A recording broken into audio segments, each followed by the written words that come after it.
Let's turn to Jonathan Sacerdoti. He joins us live from London. Jonathan is a terrorism analyst who was actually in Paris during those deadly attacks. Jonathan, welcome.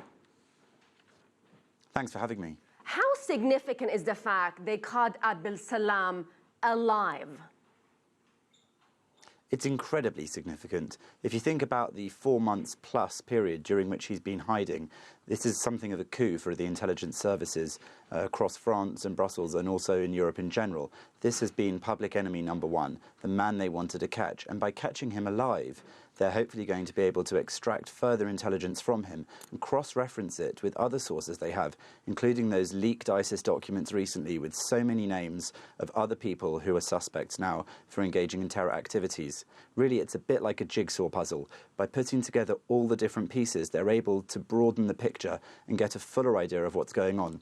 But of course, for every terror cell that they do know about, there are potentially others that they don't know about. And they'll be hoping, of course, that the intelligence they can gather from interrogating him and also from going through the properties where he may have been hidden during those last 4 months, they might in fact be able to find other cells, other places and other plots which could be unfolding over the next few weeks, months and years across Europe. So Jonathan, what happens if he doesn't talk?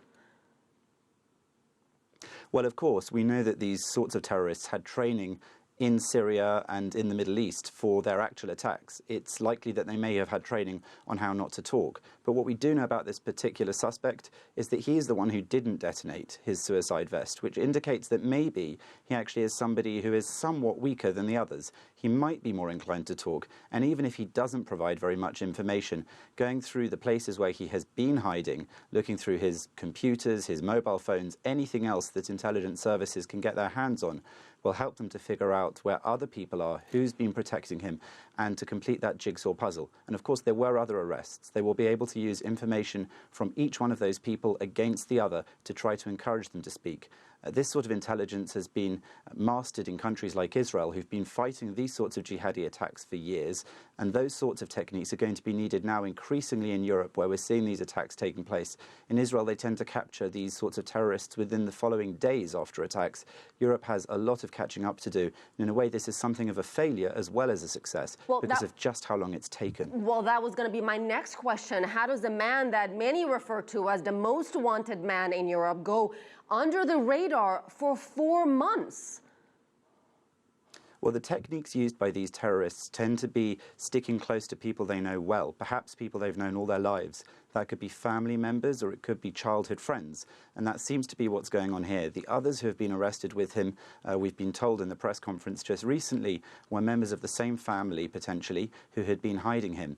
Police and intelligence services will be looking into exactly who those people are, and they'll be able to see not just who hid him, but what kinds of people might have been recruited by ISIS elsewhere in Europe in order to protect other killers and other terrorists. And this will help give them a better picture of this emerging threat that is now posing a terror threat to the whole of Europe.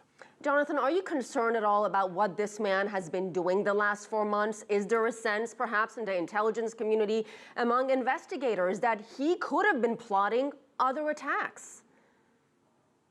Very much so.